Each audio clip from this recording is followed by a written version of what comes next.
Hello everyone. Today's lecture concerns Chapter 3, Huts on the Beach, from Golding's Lord of the Flies. The title of this chapter represents the major topic and refers to the external struggle between Ralph and Jack. The title is ironic in that there are no huts on the beach because everyone except Ralph and Simon, who adhere to the rules of order and rescue, was careless. The first 2 pages are devoted to Jack's portrayal of his trials to kill the pig. His indulgence in tracing and hunting pigs turns him primitive and savage physically and behaviorally. So, Jack is the first character who changes from being a civilized boy into a savage one. The narrator presents this direct description of his form change. A sharpened stick about 5 feet long trailed from his right hand, and except for a pair of tattered shorts held up by his knife belt, he was naked. He closed his eyes, raised his head, and breathed in gently with the flare's nostrils, assessing the current of warm air for information. The forest and he were very still. The narrator then presents an influential image of silence when he describes Jack's situation, being alone, tracing the pig's trail. Now silence of nature defeats Jack. He passed his tongue across the dry lips and scanned the uncommunicative forest.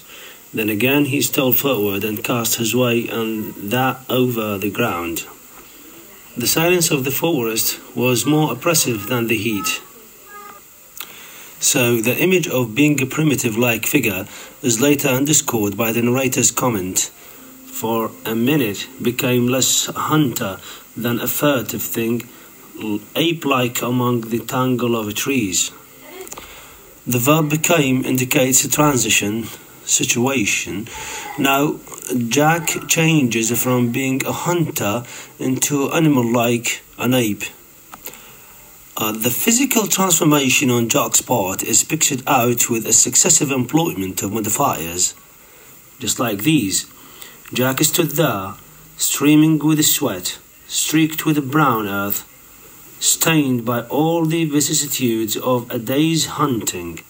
Such modifiers show how hard he tried to attain his aim, but failed for the second time. Jack's total change at the level of appearance makes Ralph unable to recognize him. Ralph looked up, frowning, from the complication of leaves. He didn't notice Jack even when he saw him. Then the scene shifts into the direct confrontation between Ralph and Jack. The external struggle between the two is embodied through their verbal combat about building shelters. Been working for days now, and look, 2 shelters were in position but shaky. This one was a ruin, and they keep running off. You remember the meeting? Here Ralph tries to remind Jack about shelters. The dialogical interactions between these 2 characters will show the struggle for the 2 important things about rescue and shelters, besides keeping the fire lit. How everyone was going to work hard until the shelters were finished. Here Ralph is trying to remind Jack about the promise the boys took at the last meeting.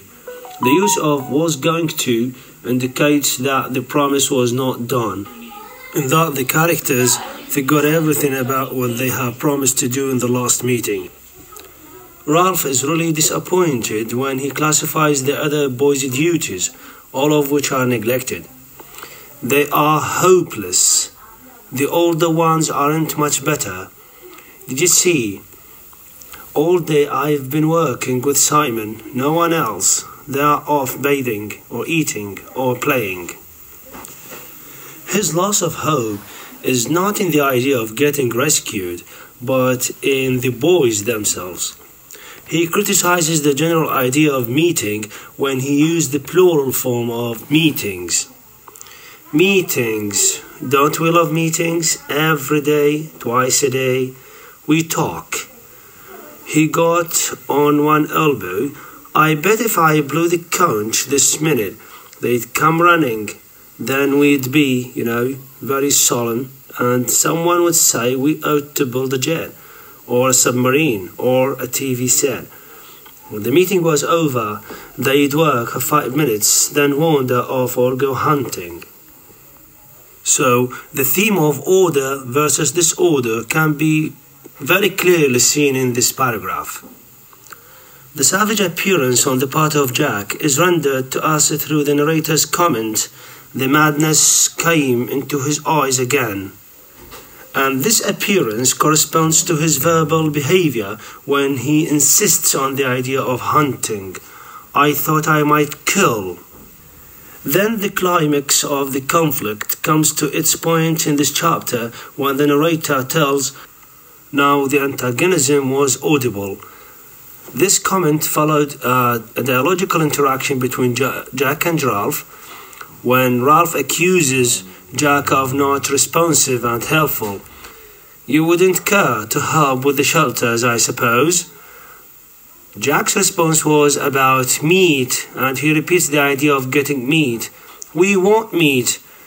The difference between the two boys is shown through their preferences. When Jack said "we want meat" and Ralph said "we need shelters." So the first thinks about food, but in a different way, and the second thinks about getting rescued and keeping order. Ralph appears to be a good responsible leader when he repeatedly refers to the idea of order and civilized behavior. "If it rains like when we dropped in, we'll need shelters, all right? And then another thing, we need shelters because of the..." And this is a reference to civilized behavior on the island. Then after the verbal combat between the two, Jack confesses to Ralph about his fear from the silence that surrounded him while being in the jungle. There is nothing in it, of course, just a feeling. But you can feel as if you are not hunting, but being hunted, as if something's behind you all the time in the jungle.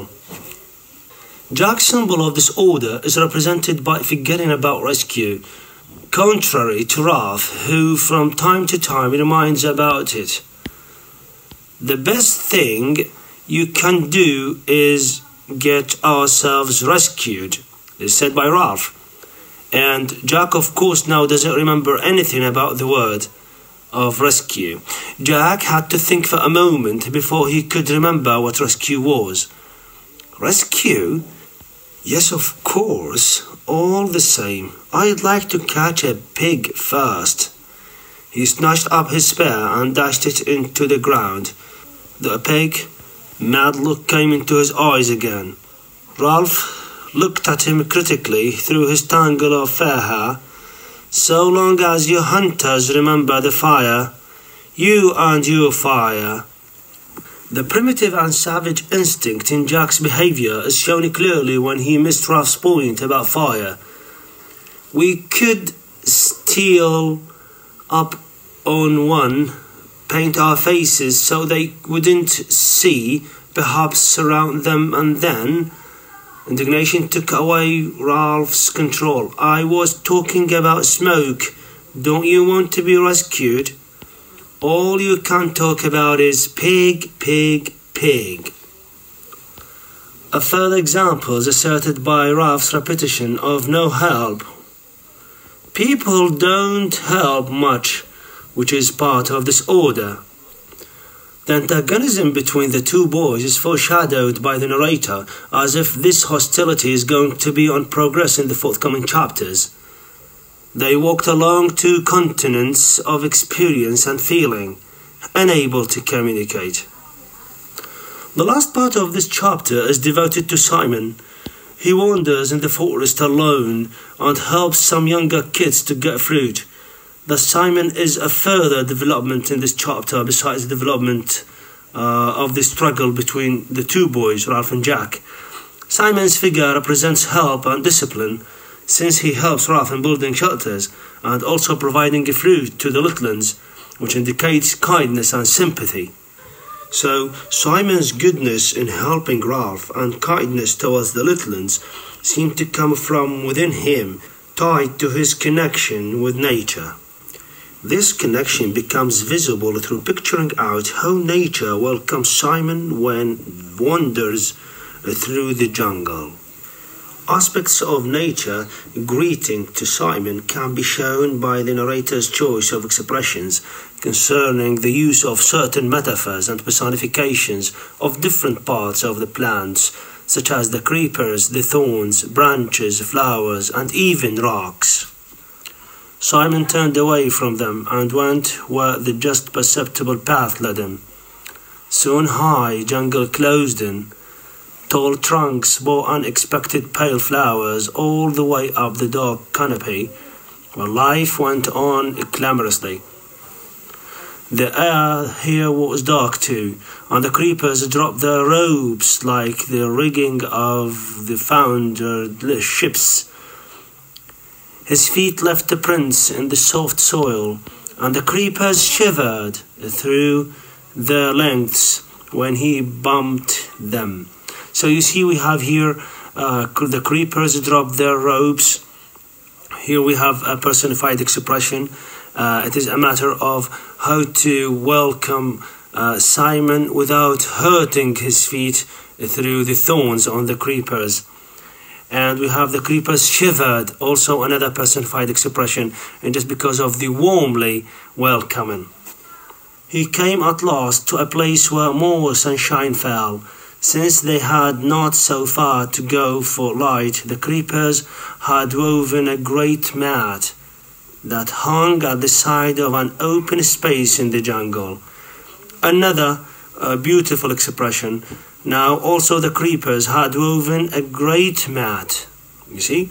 So the visual image here is that there's just like a very important sacred figure, okay, trod into the jungle, and that jungle path was made just like a mat. For here a patch of rock came close to the surface and wouldn't allow more than little plants and ferns to grow. The whole space was walled with dark aromatic bushes and was a bowl of heat and light. A great tree, fallen across one corner, leaned against the trees that still stood, and a rapid climber floated red and yellow sprays right to the top. So all parts of the jungle welcome Simon whenever he moves in different directions. So that's everything about this chapter, and we find that we have development at the level of the conflict between Ralph and Jack, and Simon's personality is further introduced to us as if he is someone really good and represents discipline, kindness, and wisdom.